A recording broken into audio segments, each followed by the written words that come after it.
मेरा आप सभी को नमस्कार। दोस्तों, जनरल इलेक्शन 2024 का रिजल्ट आज आ गया है। बीजेपी बहुमत से पीछे है और एनडीए गठबंधन जो है वो बहुमत का आंकड़ा पार कर रहा है। दोस्तों, सीट्स की बात करें तो एनडीए 294 सीट, इंडिया गठबंधन 231 सीट और अदर्स जो हैं वो 18 सीट पर जीत रहे हैं। दोस्तों, पिछले वीडियो में हमने एग्ज़िट पोल के बारे में बताया था, तो आज बता दें कि जितनी भी न्यूज़ एजेंसियां थी जो एग्ज़िट पोल दी थी, सारे के सारे एग्ज़िट पोल फेल हो गए और एनडीए बहुमत में तो आया पर बीजेपी बहुमत में नहीं आ पाई। और वहीं कांग्रेस का जो इंडिया गठबंधन, उसमें शामिल सभी जो दल थे, उनका जो मार्जिन है वो एग्ज़िट पोल से कहीं ज़्यादा निकला। दोस्तों, हम बात करेंगे कि क्या क्या ऐसे मुद्दे थे जिस पे बीजेपी पिछले साल से इस साल बैकफुट पे आई है। कुछ मुद्दे हैं जिनको हम समझ लेते हैं, जैसे युवाओं की जो बेरोजगारी के मुद्दा था वो काफ़ी बढ़ चढ़ कर आया सामने, जो वोटिंग में भी दिखा। और उसके बाद भाजपा ने एक नारा दिया था कि अब की बार 400 पार। तो इसमें भी क्या हुआ कि जो भाजपा के वोटर थे वो इस नारे से काफ़ी संतुष्ट भी थे और उनको लगता था कि सरकार तो बनने ही वाला है, क्योंकि नारा तो 400 पार का चल रहा है।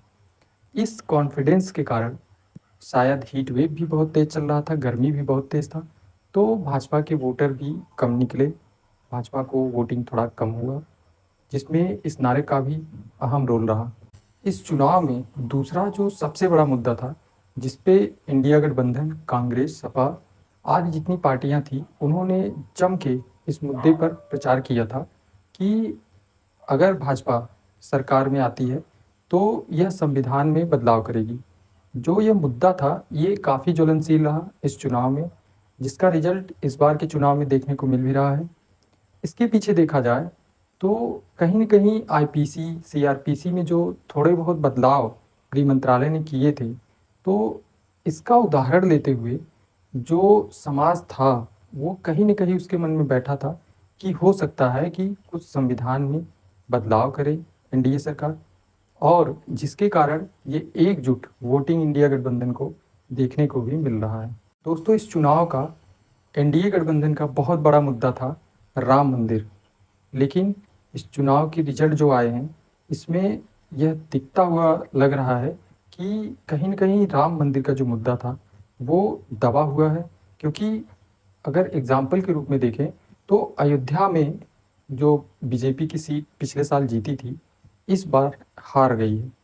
तो कहीं न कहीं राम मंदिर जो मुद्दा था, वो इस चुनाव में नहीं रहा है। दोस्तों, मोदी पर ही एनडीए का पूरा मुद्दा केंद्रित होना, एक व्यक्ति सिर्फ नरेंद्र मोदी को ही प्रोजेक्ट करना भी कहीं न कहीं एनडीए को मात दिया है। दोस्तों, इस बार ब्रजभूषण शरण सिंह जो थे, इनका जो मुद्दा था, इनका जो कंट्रोवर्सी था, उससे जाट लोग, जो जाट समुदाय था, वो भी नाराज़ था।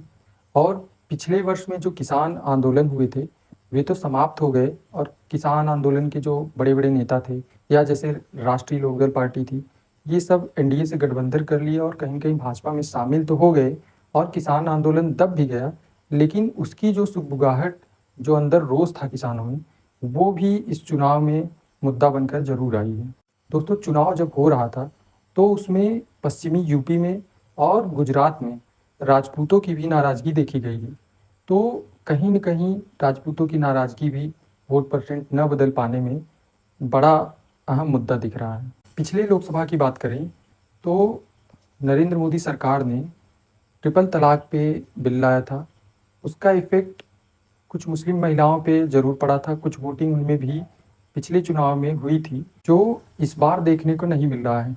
जो मुस्लिम महिलाएँ थीं, वो भी इस बार भाजपा को वोट देती नहीं दिख रही हैं और मुस्लिम लोगों ने इकट्ठा होके इंडिया गठबंधन को वोट दिया है, ऐसा लग रहा है। नरेंद्र मोदी जी के मुसलमानों पर दिए गए बयानबाजी से लग रहा है। बात इंडिया गठबंधन के मार्जिन की बढ़ने की जाए तो तमाम जो मुद्दे अभी हमने बताया वो तो थे ही, साथ में राहुल गांधी जी का मेहनत, उनका जो प्रचार जम के करना था और तमाम मुद्दों पे लगातार काउंटर अटैक करना और देश में लगातार भ्रमण करते रहना, ये सब सारी चीज़ें भी कांग्रेस को कहीं न कहीं लीड में ले आई है। साथ में उत्तर प्रदेश में इंडिया गठबंधन जम के सीटें निकाली हैं, जिसमें समाजवादी पार्टी का अहम रोल रहा है।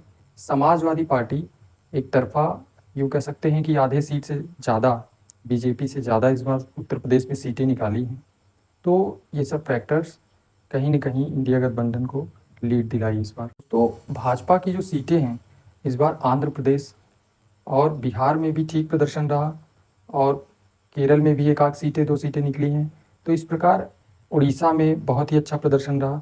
तो कहीं न कहीं पिछले साल से इस बार साउथ में, उड़ीसा में और अन्य जगहों पे सीट उन्होंने अपना बढ़ाया है, लेकिन उत्तर प्रदेश में बहुत ज़्यादा एनडीए को हानि हुआ है। तो इस प्रकार से आज का चुनाव रिजल्ट रहा। आपको ये एनालिसिस कैसी लगी? कमेंट बॉक्स में बताएँ और हमारे चैनल को सब्सक्राइब करें। धन्यवाद।